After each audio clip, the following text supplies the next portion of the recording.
Hey everyone, Michael O'Brien here. Today I wanted to do a different kind of magic product review. I wanted to review a DVD. It's actually the first magic DVD that I ever purchased, and honestly, probably a really defining moment in my magic career. Today I wanted to talk about Ogawa's Shoot in Hollywood.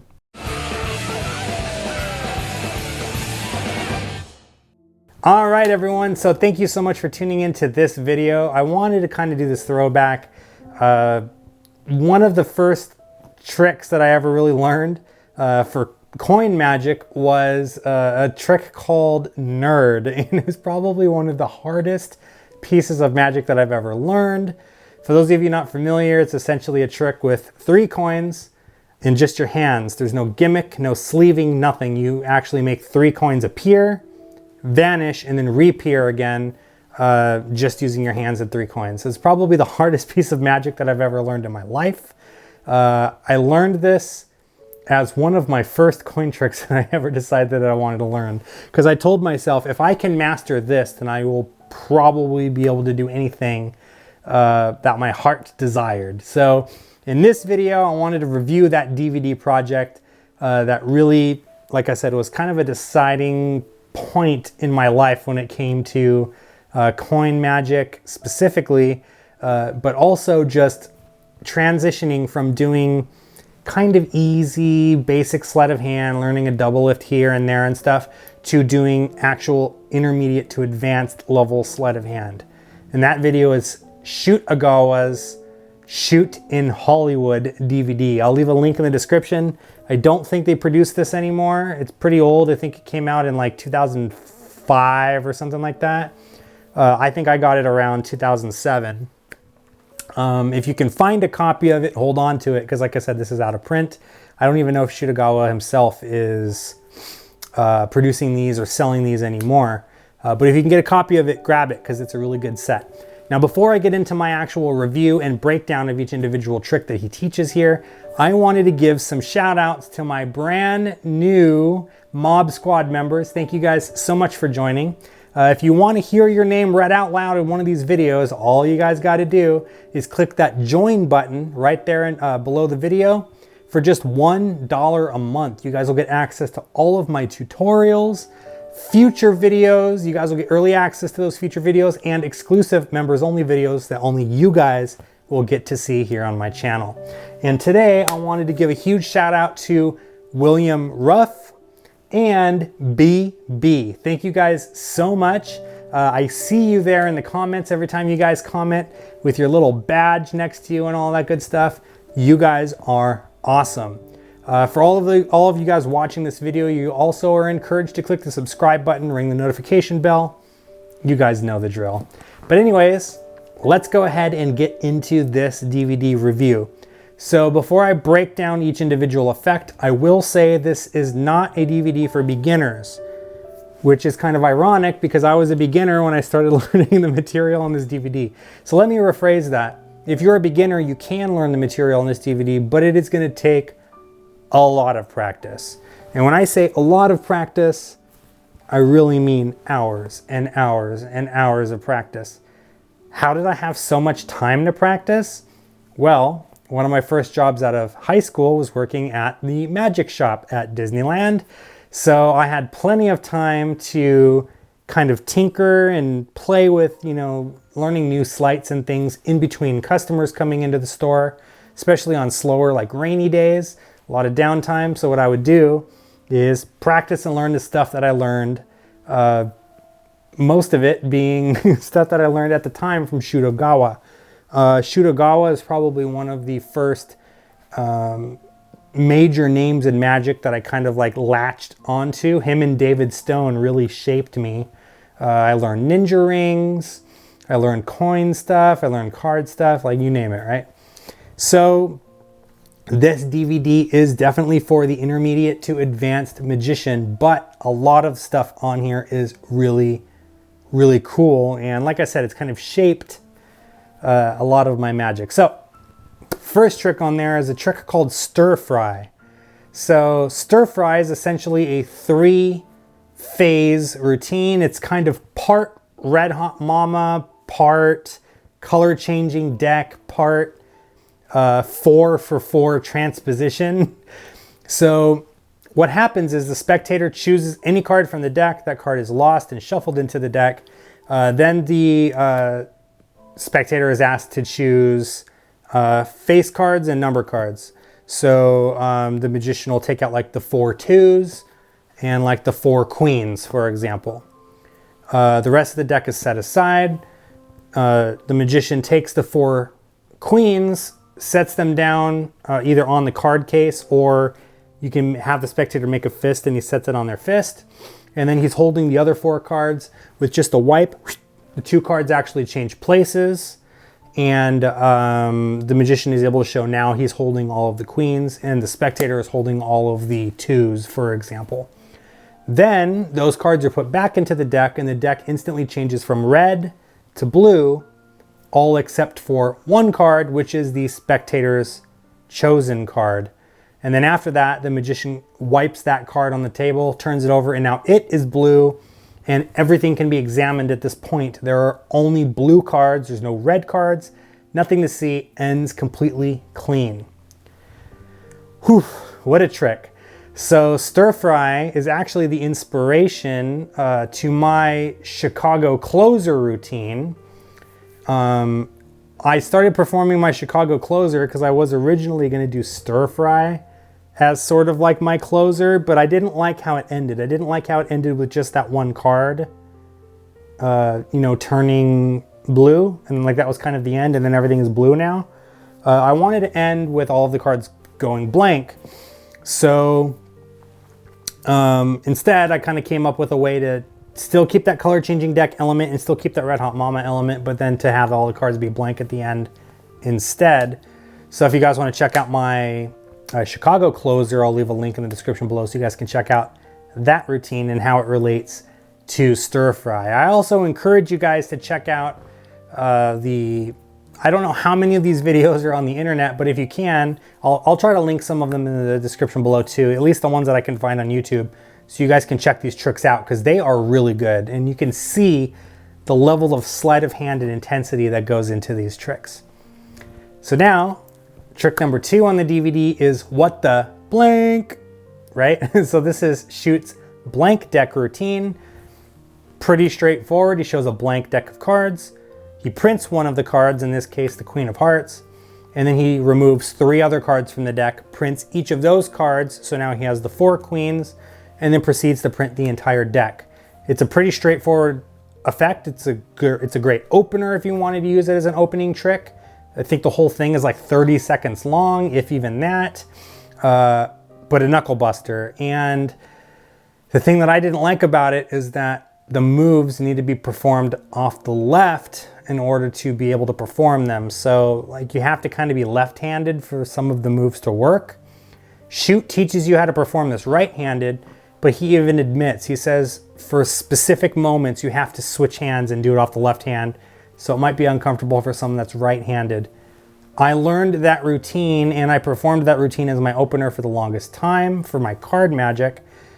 But then again, I decided, you know what, there's got to be kind of a better way to do this. I don't have to do like the left-handed stuff, and it's really knuckle-busting stuff. I want to be able to perform something a little easier. It still kind of has the same amount of impact, and also the deck ends clean at the end, because in What the Blank, the deck ends clean again, so you can do it as an opener, and then you can immediately start using those cards in any other trick that you want to do. But what I did was I came up with a trick called Drawing a Blank.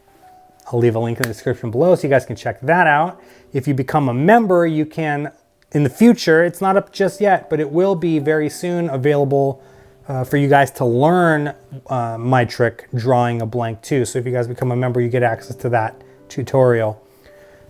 But let's go ahead and move on to the next trick now. It's a trick called Pivotal Persuasion, which essentially is a multiple card sort of kind of control thing. So what he does is he has 4 cards chosen, and then those 4 cards are like, it's a way to force the cards essentially. So like what he does is he has, you know, he'll spread through the cards. He'll have you touch one and touch another one and touch another one and touch another one. And then in the act of taking those 4 cards out of the deck and setting them down, it'll be like the 4 aces. So I guess it's kind of a control slash force, like for multiple random cards in different random parts of the deck. Really cool technique. It's actually one that I kind of forgot about. I haven't performed in a really long time. I learned it, but then I haven't like really performed it. A great way if you want to force multiple cards, a great way to do that. So I recommend you guys check that one out as well. So that does it for the card magic. 4 more effects to go, I believe, if I'm doing the math right. And 2 of them are matrix effects and the other 2 are coin only effects. So the first one is called W Matrix, and essentially this is a 8 coin matrix. Only Shoot doesn't call it an 8 coin matrix. He calls it a 4 coin matrix with the left hand and a 4 coin matrix with the right hand. So he has 8 coins on the table and he sets a rope down in between them. And then he goes on to do 2 different matrices. I don't know. He goes on to do 2 different matrices at the same time with the left hand and the right hand. But the cool thing is, and sorry, for those not familiar, a matrix is a routine where you place 4 coins in like a kind of like a square pattern. You cover them with cards and then you remove the cards one at a time and all the coins jump to one corner. So he's doing this, making the coins vanish, vanish, vanish. But then at the very end, it's a really cool reveal because he shows on this side, all of the coins that jump to the left corner, like you would expect. But then on this side, when he goes to reveal the cards jump to the corner, they actually backfire. So all of the cards end up in their original starting position again. So it's a nice little like twist ending. I performed this for a while. I performed the crap out of this. It is a really cool coin matrix effect to perform. What I found was the magicians really liked it a lot. If you're gonna perform a coin matrix routine for the layman, I recommend maybe doing like the regular 4 coin matrix. Maybe do 2 phases of the 4 coin matrix and then be like, wouldn't it be cool if I combined these 2 things together and produce 4 more coins and like did the 8 coin matrix? And then maybe you could do that as like a 3-part thing and like the 8 coin matrix is like the ending to it. But yeah, I saw Shoot perform this live at the castle too. It's an incredible matrix effect. Next up we have Matrix Unloaded, which is, I think he teaches 2 variations of this actually. He teaches the easy variation, which is still pretty hard, and then he teaches the hard variation. But essentially what it is you take the 4 coins, you put them out like the Matrix style, right? You cover them with the cards, and then he just goes like this, lifts up all the cards, and all of the coins have vanished. And then he sets the cards back down, and the 4 coins appear back on the table again. So he teaches 2 variations of this. The second variation, all of the coins don't vanish. Or should I say he doesn't pick up all of the cards. He picks up the 3 cards and then points to the last card and you think the coins are under there, but then when he lifts it, there's only 1 coin. And then the other coins have shot back to their original positions again. So it's a really good backfire effect. And by backfire, all I mean is that you expected the coins to go to the corner, but they reset back to their original positions again.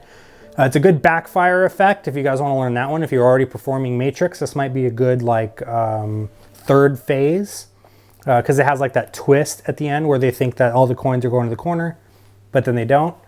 Hard, a lot of palming involved. I think at one point you're palming like 4 coins or maybe 3 coins. I don't remember, but you're palming a lot. Never really performed this one too much, but I recommend checking it out anyway. It's a good trick. Next up, we have a trick called Schizoid Vanish. This one is a lot of fun to learn. So all it is Apollo Robbins Wither Vanish using the JW grip. For those of you not familiar, it's the one where you show the coin, you do this, and then the coin vanishes, and then you produce the coin again. So he uses that move, and he does 4 variations. But all the variations look like this. But what you don't know is that the coin is hiding in different places during the routine. So like he'll take the coin like this, he'll do the move. He's got it in JW grip over here. So he can show this open, right? Show this hand open and then produce the coin. Then he does it again a second time, right? But now he's got the nowhere palm. So now he can open up this and he can show this open and then produce the coin, right? So things like that. And he does it a few different variations. In the last variation, he does the move. He shows this, and then he shows this, and it's a total vanish. So he ends completely clean at the end. So that one's the Schizoid Vanish. Last but not least is Nerd. So, oh man, I don't even know what to tell you guys about Nerd. You guys want to see Nerd? Let me see if I can perform Nerd for you. Let me get my coins. All right, so real talk, I have not performed this in a really long time. So we're gonna see what I can do. I'm gonna try to do this in one take, okay? And also the angles on this might be a little weird because I'm kind of performing up here. Here, let me maybe lower this just a little bit. There we go. Here we go. Coin number 1.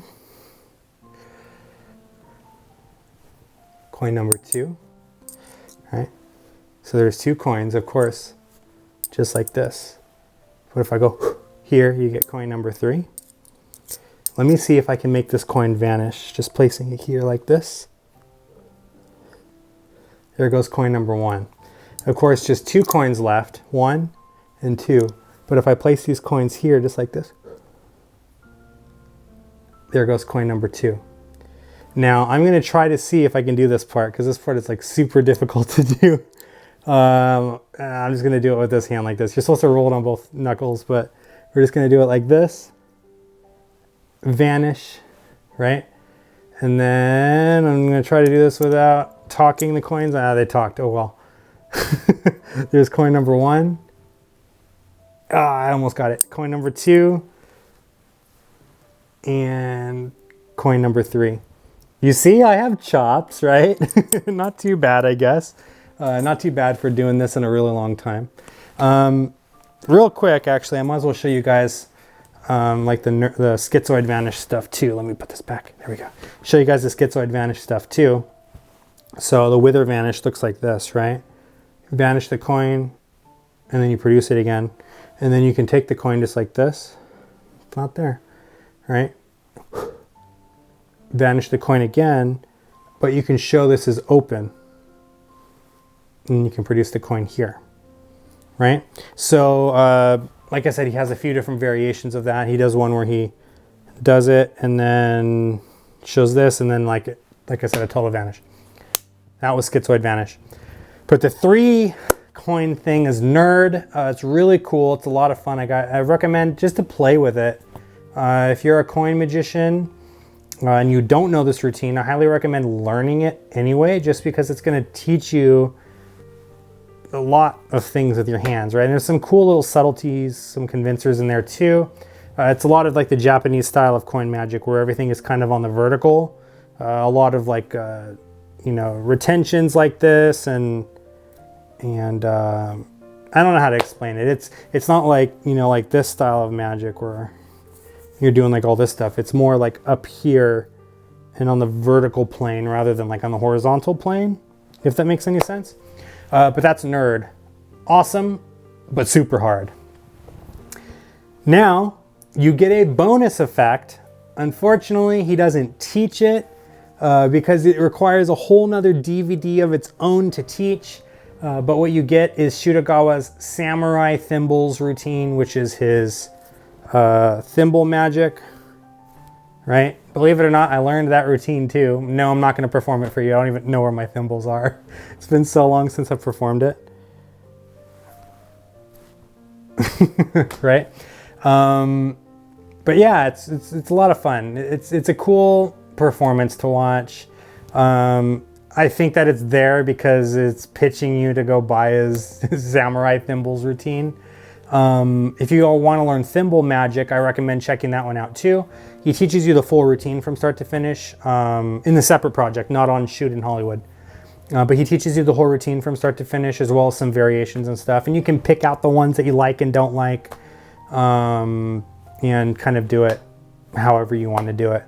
Rather than just like, ooh, look, a thimble, and look, it's gone, and then, oop, it's back. Like you can, there's like a lot, like the thimbles change colors. He does the never-ending one where it's like always there. He takes the thimble, it's blue, now it's red, now it's green, now it's yellow, tosses it up, and now he has all 5 on his fingers. So there's like a lot of really cool stuff you can do with thimbles. So you guys get a preview of that. You get the performance only on Shoot in Hollywood. If you want to learn the thimble routine, you got to buy another project. Man, I'm all sweaty. Nerd kicked my butt. Anyways, I hope you guys enjoyed this little review. I know it was a little long-winded, but I wanted to really take the time to share with you not only about the tricks and whether or not it's a good DVD, if you should buy it or not, but I really wanted to explain how it shaped me as a performer early on, and it taught me that discipline to really take magic and break it down and really just work in the sleights over and over and over. I learned Wither Vanish from watching you know, this performance. So just taking it and doing it over and over and over and over and over and over again until you've got it. I don't even perform nerd like live. Like when I perform, sometimes I'll perform it for magicians, but it's really just to like show off for magicians. Usually like people want to stand behind me and see what my fingers are doing when I'm doing it, doing the routine. But it's a lot of fun. I recommend if you can get a hold of this DVD to do it, because it's all the material on there is A material. You got a little bit of everything. You got cards, you got coins, and you got some matrix stuff too. Anyway, thank you guys so much for watching. I will see you next time with another magic product review. Take care.